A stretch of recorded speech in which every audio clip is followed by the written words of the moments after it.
8వ తారీఖు ఈరోజు. సో కవితకు సంబంధించినటువంటి బెయిల్ పిటిషన్ ఈరోజు చాలా క్లియర్ కట్గా కోర్టు ముందుకు వచ్చినటువంటి పరిస్థితి. కవితక్క మా చిన్న కొడుకుకు ఆరోగ్యం బాగాలేదు, ప్లస్ మా చిన్న కొడుకు డిప్రెషన్లో ఫీల్ అవుతా ఉన్నాడు, నా చిన్న కొడుకు ఇబ్బంది పడతా ఉన్నాడు, నా చిన్న కొడుకుకు ఎగ్జామ్స్ ఉన్నాయి, ఈ పాండమిక్ సిచ్యువేషన్లో నా చిన్న కొడుకుతో నేను ఉండాల్సినటువంటి అవసరం ఉంటుంది, నా చిన్న కొడుకు అనేక విధాలుగా ఇబ్బంది పడుతున్నటువంటి సిచ్యువేషన్ అని చెప్పి కవితక్క ఎమోషనల్గా బెయిల్ పిటిషన్లో ఆమె కీలకమైనటువంటి అంశాలను తెరపైకి తీసుకొచ్చేటటువంటి కార్యక్రమం చేసింది. ఇదే నేపథ్యంలో కవితకు సంబంధించిన అంశంలో ఇటు కోర్టు కూడా వాదనలు విన్నటువంటి పరిస్థితి. కానీ కవితకు రౌస్ అవెన్యూ కోర్టు కూడా దాదాపు 70% కవితకు బెయిల్కి సంబంధించిన అంశం గ్రీన్ సిగ్నల్ ఇచ్చేటటువంటి కార్యక్రమం కూడా చేసింది. కానీ ఎక్కడైతే ఇక్కడ దెబ్బ తగిలింది కవితకు కంటే ఎన్ఫోర్స్మెంట్ డైరెక్టరేట్కి సంబంధించినటువంటి అధికారులు మాత్రం అదే రౌస్ అవెన్యూ కోర్టులో రీపిటిషన్ దాఖలు చేసిర్రు. ఓవైపు కవితకేమో నాకు బెయిల్ కావాలి, మా కొడుకుకు ఆరోగ్యం బాగాలేదు, మా కొడుకుకు పరీక్షలు ఉన్నాయి, ఈ టైంలో నేను మా కొడుకు దగ్గర ఉండాల్సినటువంటి అవసరం ఉంటుంది అని చెప్పి కవితక్క రౌస్ అవెన్యూ కోర్టులో బెయిల్ పిటిషన్ దాఖలు చేస్తే మధ్యంతర బెయిల్, అది కూడా మొత్తం పూర్తి స్థాయిలో బెయిల్ కాదు. సో మొన్న రీసెంట్గా అభిషేక్ అనేటటువంటి వ్యక్తి ఆయన కూడా మధ్యంతర బెయిల్కి సంబంధించిన అంశంలో వాళ్ళ భార్యకు ఆరోగ్యం బాగాలేదంటూ దాదాపు 3 వారాల పాటు ఆయన బెయిల్ తీసుకున్నటువంటి సిచ్యువేషన్ మనం చూసినాం. అయితే సేమ్ కవితక్క కూడా మా కొడుకుకు కొంత ఆరోగ్యం బాగాలేదు, ప్లస్ మా కొడుకు ఇబ్బంది పడతా ఉన్నాడు, డిప్రెషన్కు గురవుతా ఉన్నాడు, నా కొడుకు దగ్గర నేను ఉండాల్సినటువంటి అవసరం ఉంది అంటూ కవితక్క మధ్యంతర బెయిల్కి సంబంధించినటువంటి విషయంలో దాదాపు 7 రోజులు లేదా 14 రోజుల పాటు, అంటే ఒక వారం రోజుల పాటు లేదా 2 వారాల పాటు ఎమ్మెల్సీ కల్వకుంట్ల కవితక్క బెయిల్ తీసుకుందామనేటటువంటి ఆలోచనలో ఉన్నటువంటి పరిస్థితి. అయితే మొన్న బుధవారం రోజు కవితకు సంబంధించినటువంటి బెయిల్ పిటిషన్ తెరపైకి వచ్చింది. అయినప్పటికీ అక్కడ జడ్జి మాత్రం బెయిల్ పిటిషన్ రిజర్వ్ చేసినటువంటి పరిస్థితి. అంటే ఈ రోజు 8వ తారీఖు బెయిల్ పిటిషన్ రిజర్వ్ చేశారు. కవితకు దాదాపు 14 రోజుల పాటు జ్యుడిషియల్ రిమాండ్కి ఇచ్చినంటే అక్కడ తీహార్ జైల్లో జ్యుడిషియల్ రిమాండ్కి సంబంధించి ఏప్రిల్ 9వ తారీఖు వరకు, అంటే రేపటితో కవితకు సంబంధించినటువంటి జ్యుడిషియల్ రిమాండ్ పూర్తవుతున్నటువంటి పరిస్థితి. ఇదే నేపథ్యంలో కవితకు సంబంధించిన అంశంలో ఈ రోజు కవితక్క బెయిల్ పిటిషన్ దాఖలు చేసింది. అయినప్పటికీ కూడా కవితకు బెయిల్ రానటువంటి పరిస్థితి.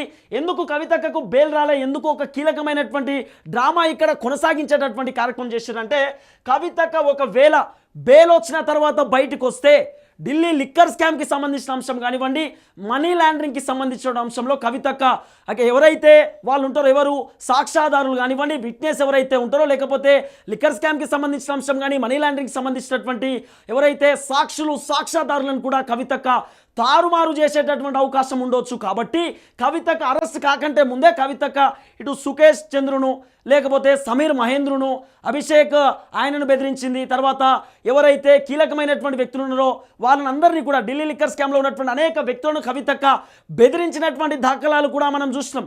సో ఒకవేళ కవితకు మధ్యంతర బెయిల్ ఇస్తే కనుక కవితక్క ఖచ్చితంగా బయటికి పోయి చాలామందిని బెదిరించేటటువంటి అవకాశం ఉండొచ్చు, సాక్షులను తారుమారు చేయవచ్చు, సాక్ష్యాధారాలను కంప్లీట్గా అటు ఇటు చేసి మళ్ళీ కంప్లీట్గా బెయిల్ తెచ్చుకునేటటువంటి కార్యక్రమం కూడా కవిత చేయొచ్చు అనేటటువంటి అంశంతో ఈడీ అధికారులు రౌస్ అవెన్యూ కోర్టులో రీపిటిషన్ దాఖలు చేసిరు. మొత్తానికి కోర్టు మాత్రం బెయిల్కు సంబంధించిన అంశం డెడ్లైన్కి తీసుకొచ్చినటువంటి పరిస్థితి. ఎట్టి పరిస్థితుల్లో కవితకు మేము బెయిల్ ఇయ్యట్లేదు అంటూ కోర్టు కూడా కీలకమైనటువంటి అంశాలను తెరపైకి తీసుకొచ్చినటువంటి పరిస్థితి. అయితే కవితకు సంబంధించినటువంటి జనరల్ బెయిల్కి సంబంధించిన అంశంలో ఈ నెల 26వ తారీఖు, ఒకవేళ 26వ తారీఖు సండే ఉంటే కనుక ఖచ్చితంగా 27వ తేదీ నాడు కవితకు బెయిల్కి సంబంధించినటువంటి జనరల్ బెయిల్కి సంబంధించిన అంశంలో అక్కడ కోర్టులో క్లియర్ కట్గా బెయిల్కి సంబంధించిన పిటిషన్ బెంచ్ మీదకి వచ్చేటటువంటి కార్యక్రమం ఉన్నది. అయినప్పటికీ 26వ తారీఖు కవితకు బెయిల్కి సంబంధించిన జనరల్ బెయిల్ ఉంటే కవితక్క 8వ తారీఖే ఆమె బెయిల్ పిటిషన్ దాఖలు చేయడానికి గల కారణం ఏంది? ఇప్పుడు ఇక్కడ చంద్రబాబు నాయుడు కూడా సేమ్ మధ్యంతర బెయిల్కి సంబంధించిన విషయంలో బయటకు వచ్చిండు. ఎందుకు అంటే చంద్రబాబు నాయుడుకి సంబంధించిన అంశంలో కొద్దిగా కన్నుకు సంబంధించి అంటే ఆరోగ్య సమస్య బాగాలేదని చెప్పి బయటకు వచ్చినటువంటి దాఖలాలు మనం చూసినాం. తర్వాత కొన్ని ఎవిడెన్స్ ప్రొడ్యూస్ చేసిండు, బెయిల్ కూడా వచ్చినటువంటి సిచ్యువేషన్. ఓవైపు అభిషేక్ అనే వ్యక్తికి వాళ్ళ భార్యకి ఆరోగ్యం బాగాలేదు కాబట్టి వాళ్ళ సతీమణి ఇబ్బంది పడుతున్న నేపథ్యంలో ఆయనకు బయటకు పంపించారు. మరి కవితకు ఏమైంది కావచ్చు? ఎమోషనల్ డ్రామాని కవితక్క క్రియేట్ చేసేటటువంటి ప్రయత్నం చేసింది. ఆ ఎమోషనల్ డ్రామా ఏంది? మా కొడుకుకు ఆరోగ్యం బాగాలేదు అంటూ ఒక డ్రామా. అప్పుడు ఈడీ అధికారులు ఏం చెప్పారు? లేదు అవన్నీ ఏమీ లేదు, కవిత వాళ్ళ కొడుకు వాళ్ళ ఫ్యామిలీ మెంబర్ చూసుకుంటా ఉన్నారు. కవిత వాళ్ళ భర్త అనిల్ రావు కూడా వాళ్ళ కుటుంబ సభ్యులతో పాటే ఉన్నాడు. వాళ్ళ కొడుకులను కూడా భద్రంగా చూసుకుంటా ఉన్నాడు. ఎలాంటి ఇబ్బంది లేదు. కవిత వాళ్ళ చిన్న కొడుకుకు ఆల్రెడీ 3 ఎగ్జామ్స్ పూర్తయిపోయినాయి. ఇంకా కేవలం మిగిలింది 3 ఎగ్జామ్స్ మాత్రమే. సో ఎక్కడా కూడా ఇబ్బంది లేదు. కవితకే కావాలని ఎమోషనల్ డ్రామాని క్రియేట్ చేసి బయటికి పోదామనేటటువంటి ఆలోచనలో ఉంది అన్నట్టుగా ఇక్కడ చాలా క్లియర్గా ఈడీ అధికారులు కూడా తెరపైకి తీసుకొచ్చినటువంటి పరిస్థితి.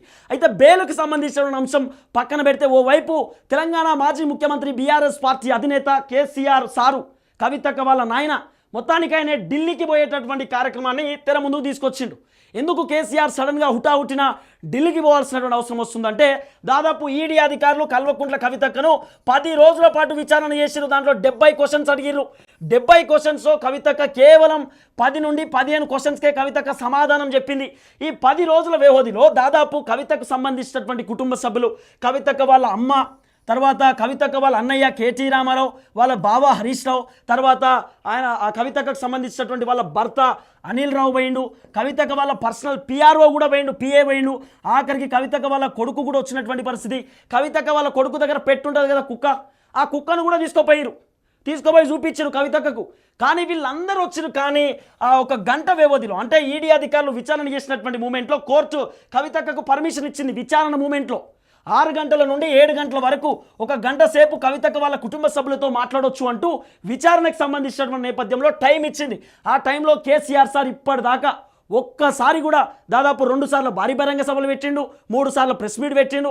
ఇప్పటిదాకా ఎప్పుడు కూడా స్పందించినటువంటి పరిస్థితి, ఎప్పుడు కూడా మాట్లాడినటువంటి సిచ్యువేషన్. కానీ కవితక్క మాత్రం ఎప్పుడైతే ఈడీ అధికారులు విచారణ చేసినటువంటి మూమెంట్లో కూడా వాళ్ళ అన్నయ్య పోయినా కూడా, వాళ్ళ బావ పోయినా కూడా, వాళ్ళ హస్బెండ్ పోయినా కూడా కవితక్క పలుసార్లు వాళ్ళ అమ్మకు కూడా చెప్పిందట, నేను బాపుని చూడాలనిపిస్తుంది, నాన్నను చూడాలనిపిస్తుంది, నాన్నను రమ్మని చెప్పండి, నాన్న నన్ను కలవమని చెప్పండి, నేను నాన్నను చూడాలనేటటువంటి ఆలోచనలో ఉన్నా అని చెప్పి కవితక్క అనేక సార్లు చెప్పినటువంటి మూమెంట్లో కూడా కేసీఆర్ ఎక్కడ కూడా పట్టించుకున్నటువంటి పరిస్థితి. కానీ ఇప్పుడు మాత్రం కేసీఆర్ ములాఖతు తీసుకునేటటువంటి ఆలోచనలో ఉన్నాడు. ఎందుకంటే కవితక్కకు ఈరోజు మధ్యంతర బెయిల్ వస్తుంది అనేటటువంటి ఆలోచన చేసిండు కేసీఆర్ సారు. కవితక్క ఇంటికి వస్తుంది కదా, మనమేం పోదామనే ఆలోచనలో ఉంటుండే. కానీ సీన్ మొత్తం రివర్స్ అయినటువంటి పరిస్థితి. ఎట్టి పరిస్థితిలో కవితక్కకు బెయిల్ వచ్చేటటువంటి సిచ్యువేషన్ అంతా ఈజీగా ఉండకపోవచ్చు అనేటటువంటి ఒక చర్చ కూడా బలంగా వినబడుతున్నటువంటి సిచ్యువేషన్. ఎందుకంటే ఓవైపు ఢిల్లీకి సంబంధించిన ఉప ముఖ్యమంత్రి మనీష్ సిసోడియా ఆయన దాదాపు ఇక్కడ 12-13 మంత్స్ అయితే ఉంది. 12 సార్లు బెయిల్ పిటిషన్ దాఖలు చేసినా కూడా ఆయనకి ఎక్కడ కూడా బెయిల్ రానటువంటి పరిస్థితి. ఓవైపు సుకేష్ చంద్ర అనే వ్యక్తి కూడా ఆయన ఢిల్లీ మండోలి జైల్లో ఉన్నటువంటి పరిస్థితి. ఆయన కూడా పలుసార్లు బెయిల్ పిటిషన్ దాఖలు చేసినా కూడా ఎక్కడ కూడా ఆయనకు బెయిల్ రానటువంటి పరిస్థితి. ఆయన దాదాపు 20 మంత్స్ అయితే ఉంది జైల్లో, ఇప్పటిదాకా బయటకు వచ్చే సిచ్యువేషన్ కనబడట్లేదు. సో వీళ్ళందరూ కూడా ఏదైతే మనీ లాండరింగ్కి సంబంధించిన అంశంలో సంవత్సరాల పాటు జైల్లో మగ్గుతున్నటువంటి పరిస్థితి. ఇదే నేపథ్యంలో కవితకు కూడా కఠినాగార శిక్ష పడే అవకాశం ఉండొచ్చేమో. 3 ఏళ్ళు కవితకు జైలు శిక్ష పడేటటువంటి సిచ్యువేషన్ ఉందేమో అనేటటువంటి ఆలోచనతోటి కేసీఆర్ ఖచ్చితంగా కవితను చూడాల్సినటువంటి సిచ్యువేషన్ ఉందనేటటువంటి మూమెంట్లో కేసీఆర్ ఈ రోజు సాయంత్రం ప్రత్యేక విమానంలో ఢిల్లీకి పోయేటటువంటి కార్యక్రమం కూడా చేస్తున్నట్టుగా ఒక చర్చ వినబడుతున్నటువంటి పరిస్థితి. ఈరోజు ములాఖతు తీసుకొని ఒకవేళ ఈ రోజు కనుక అవకాశం లేకపోతే ఈరోజు సాయంత్రం బయలుదేరి రేపు కేసీఆర్ కవితతో ములాఖత్ అయ్యేటటువంటి సిచ్యువేషన్ కూడా ఉండొచ్చు. ఎందుకంటే రేపటి నుండి దాదాపు ఇక్కడ కస్టడీ కూడా జ్యుడిషియల్ రిమాండ్ కూడా ముగిసినటువంటి పరిస్థితి ఏప్రిల్ 9వ తారీఖు వరకు. కాబట్టి కేసీఆర్కి ఇంకో బాధ ఏంటంటే ఓవైపు బిడ్డని బయటికి తీసుకురావడానికి నానా రకాలుగా ట్రై చేస్తున్నాడు. కానీ ఈడీ అధికారులకు సంబంధించినటువంటి వంతు ముగిసింది. కానీ ఇప్పుడు మళ్ళీ సడన్గా సిబిఐ అధికారులు తెరపైకి వచ్చారు. ఇప్పుడు కేసీఆర్ సార్కి ఈ బాధ కూడా, కవితకి ఎట్నో అట్లా బయటకు వస్తుంది, పెద్ద ఇబ్బంది లేదు అనుకున్నారు. కానీ సడన్గా ఏమైంది, సిబిఐ అధికారులు తెరపైకి వచ్చారు. ఇప్పుడు సిబిఐ విచారణ కూడా ఉండేటటువంటి అవకాశం కనబడుతున్నది. ఇవన్నీ అంశాలను కూడా గ్రాప్ చేసుకున్నటువంటి కేసీఆర్ ఎట్టి పరిస్థితులలో కవితకు ధైర్యం చెప్పాల్సినటువంటి అవసరం ఉంటుంది.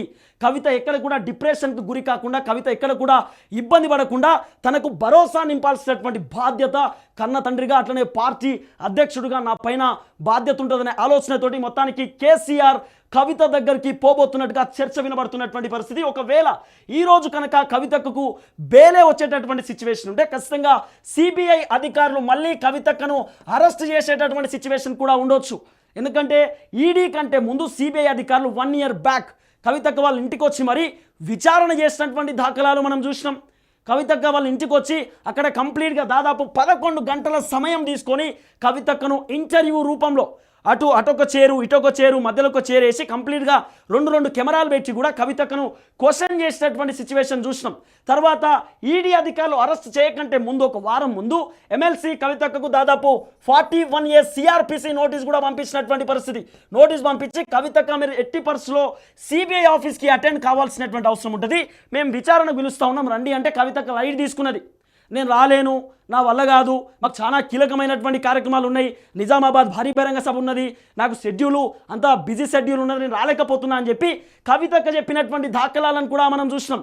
సో ఇదే నేపథ్యంలో ఎమ్మెల్సీ కల్వకుంట్ల కవితక్కకు సంబంధించినటువంటి ఇంకో ఉచ్చు కూడా బిగిస్తున్నటువంటి పరిస్థితి. ఓవైపు సిబిఐ అధికారులు కూడా అంత ఈజీగా కవితక్కను విడిచిపెట్టేటటువంటి కార్యక్రమం కూడా చేయనట్టుగా ఒక చర్చ కూడా వినబడుతున్నటువంటి పరిస్థితి. అయితే ఈ రెండు అంశాలపైన ఓవైపు సిబిఐ అధికారులు కూడా కవితక్కను విచారణ చేయడానికి 10 రోజుల సమయం అడుగుతున్నటువంటి పరిస్థితి.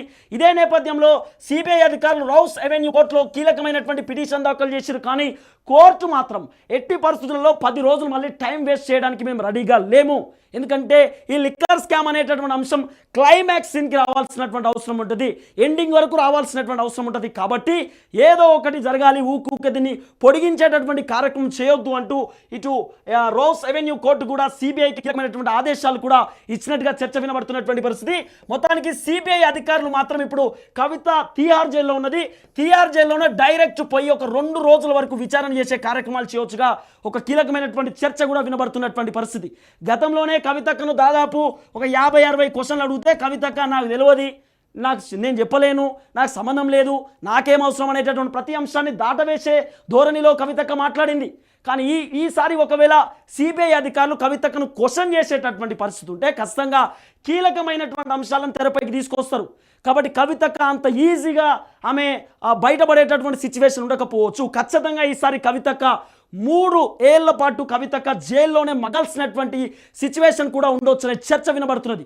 ఎప్పుడైతే కవితక్క అంత ఈజీగా జైలు నుండి బయటకు వచ్చేటటువంటి సిచ్యువేషన్ లేదు అనేటటువంటి అంశం ఎప్పుడైతే కేసీఆర్కి సంబంధించినటువంటి లీగల్ టీంకి అర్థమైందో, కేసీఆర్కు సమావేశం ఇటు ఒకవైపు సమాచారం అందించే ఆ మూమెంట్లోనే కేసీఆర్ మొత్తానికి ఆయన ఢిల్లీకి సడన్ టూర్ బయలుదేరుతున్నటువంటి పరిస్థితి కేవలం బిడ్డ కోసం. అట్లనే కేసీఆర్ వాళ్ళ కవితక్క వాళ్ళ చిన్న కొడుకుని తీసుకుపోయి అంటే మనోడిని తీసుకుపోయి కవితను కలిసేటటువంటి కార్యక్రమం కూడా చేయబోతున్నట్టుగా ఒక కీలకమైనటువంటి చర్చ వినబడుతున్నటువంటి పరిస్థితి.